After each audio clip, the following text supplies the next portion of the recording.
Ito ba yung bahay niya? Ah, hi! Andiyan po ba si Mr. Joshua? Sinong Joshua? Yung asawa ko? Opo, may sasabihin lang ako. Anong sasabihin mo? Na anak niya ako at gusto ko siyang makita.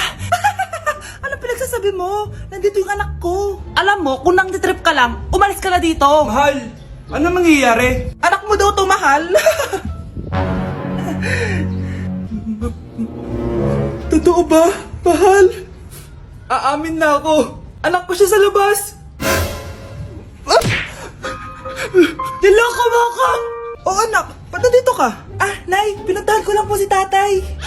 Ikaw yung nanay niya? Oo, bakit?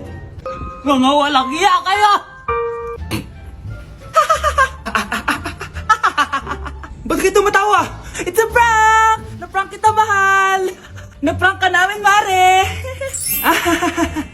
Walang prank-prank dito!